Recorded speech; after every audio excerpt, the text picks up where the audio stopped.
Hello students. In this video I want to give you some context for the whole semester really, and especially for the literature we're reading in the first few weeks. So when you are reading Phyllis Wheatley, Frederick Douglass, and Harriet Jacobs, I want you to keep these things in mind. First, in order to talk about American literature or literature of any kind, I want you to understand the literary canon. So the canon is a group of literary works and their authors that are widely considered to be excellent. If you think about the literature that an English major is supposed to study, the literature that's supposed to be timeless and classic, those are some of the words that you might hear to describe literature in the canon. Think about what authors you would think of that would belong in the canon. When I ask this in class, usually students give answers like Shakespeare, Wordsworth, Twain, Hemingway, Whitman. Do you notice a pattern in those authors? They're all excellent authors, and they're all authors I would recommend that you read. But do you notice that they're all a bunch of dead white men? Again, really important works, but they don't tell the whole story. Let's take a look at this article. Here's another list of top 10 works by American authors. And you can see that the first 3 are written by white men. Then we have one by a white woman. These next 2 are written by the same white man, another by a white woman. Here at number 8, we finally have a black author, and then the last 2 are by 2 different white men again. So again, these are excellent works of literature. I am not dissing them at all. They are important and wonderful and influential, but they just don't tell the whole story of American literature. So I want us to think about why the canon historically has focused so much on white men at the expense of so many others. Why is it that so many people have been left out in the canon? Well, in recent years, scholars have been trying to change that and open up our idea of the canon and make it more inclusive so that more of our literary and cultural story gets told. So let's think about why it is that a lot of African American writers have faced obstacles to being included in the canon, at least until the last 20 or 30 years. First of all, slavery itself. Let's look at some historical context. Slavery in the United States from the beginning until 1860 or so, we had 3.9 million enslaved people in this country by 1860. And this is chattel slavery. It's important to remember that legally slaves were considered property. Enslaved people were considered property. They had no legal rights. They were not legally people at the time. Now, of course, we know what's wrong with that, but if we look back into how enslaved people were viewed, by our standards, it's horrific. Enslaved people followed the condition of the mother, which meant that if one's mother was enslaved, the child was enslaved as well. So often what would happen is the master of the plantation, the owner of the enslaved person would rape the mother, and who would bear even more enslaved people. The abolitionist movement, although we see roots of it in the 1770s in the North, really takes its roots, as we come to think of it now, in the 1830s in the northern states. Now, the abolitionist movement had to sort of correct a lot of people's ideas about what slavery was like. Take a look at this popular image from 1872. We have a sketch here of an enslaved family with their cabin in the foreground, and in the background there's the plantation home. If you were to make conclusions about the institution of slavery based on this sketch, you might think it wasn't so bad, right? Look at these people. They seem so happy. They have really nice clothes on. We've got a banjo here and dancing. It seems really quite idyllic, this scene. We've got, look, this nice house, this nice cabin with curtains in the windows, a rain barrel, and the plantation home is in the background. So this doesn't seem to be so terrible. What we're going to see in the next few weeks is authors who are correcting the record about what slavery is actually like. Obviously, it's important to remember that if you are enslaved, it's very hard to write great works of American literature and get them published. Another obstacle, of course, is racism and white supremacy. And the roots of this go way, way back, of course. Here's Thomas Jefferson in 1775 saying that blacks, whether originally a distinct race or made distinct by time and circumstances, are inferior to the whites in the endowments both of body and mind. This white supremacist idea that black people were just simply inferior, their minds were inferior to white minds, was so common at the time. And again, that's another serious obstacle to black people getting their work published and taken seriously and appreciated. If it's believed that you're not capable of creating art, that you're intellectually inferior, you're going to have a hard time convincing people to take your work seriously. Okay? We also have anti-literacy laws. Let's take a look at one of those. This is from 1740, the South Carolina Act of 1740, which explains that teaching slaves, having slaves who know how to write is a great inconvenience. So this makes it illegal to teach enslaved people how to write. Again, this becomes an obstacle to becoming an author. So I want you to think then about all of those obstacles in the backdrop. In this period, the period of slavery, writing is closely linked to freedom because writing is a sign of one's humanity. In the Enlightenment, philosophers equated one's humanity with one's mind, one's ability to reason.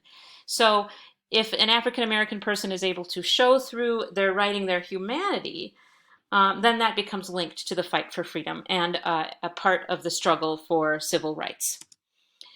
So our book's editors, Henry Louis Gates Jr. and Valerie Smith, point out in our introduction that African American writers are on a special mission to, quote, articulate spiritual and political ideas of America in order to establish their birthright as American citizens. And they also want to demand that racist white people remember these American values of independence, liberty, and freedom that we founded our nation on. Let's talk about some themes and techniques in the writing of the slavery period. So think about this when you read Phyllis Wheatley and the slave narratives by Douglas and Jacobs. First of all, appeals to American values, the values of the American Revolution, independence, liberty for all, justice, freedom. Watch for how these writers will use those values to appeal to their audience. Also appeals to Christian values. They were writing for a largely Christian audience. Remember that the audience for this work is largely a white audience because, again, anti-literacy laws kept many people in the black population illiterate. Of course, free African Americans often were able to access an education, and so were enslaved people. But largely, to appeal to an audience about the evils of slavery, these writers were writing to a white, largely Christian audience and using their Christian faith to appeal to them, to show that they shared values. The humanity of African American people is another theme of this writing, to show that African American people, even if they're enslaved, are deeply human. Also, to call attention to the injustices of slavery. Remember, in the North, people were exposed to slavery oftentimes only through propaganda, through pro-slavery propaganda, and really had no idea. They didn't get to tour plantations. They often had no idea about what really happened in the institution of slavery. So another theme in the literature of this period is to expose those injustices and also to call for abolition, for the end of slavery. I want you to be aware of something called authenticating documents. Phyllis Wheatley's book of poetry begins with a letter signed by a number of leading government officials in Boston that show that she actually wrote her poems. Frederick Douglass's slave narrative, Harriet Jacobs' slave narrative, both contain prefaces and letters written by white people to vouch for the authenticity of the documents, of the slave narratives, of the poetry. Again, white supremacy was so widespread that without having these white authors vouch for these black authors, many white people wouldn't have believed that they were written by black people. So these authenticating documents are prefaces, letters that appear at the beginning of these works to vouch for the fact that these black authors actually did do the writing. So let's look at Phyllis Wheatley, a poet who published her book of poems in 1773 when she was still a teenager. She was enslaved by a white couple in Boston who gave her access to an education. And it's really quite remarkable what she was able to write. In fact, so remarkable that, again,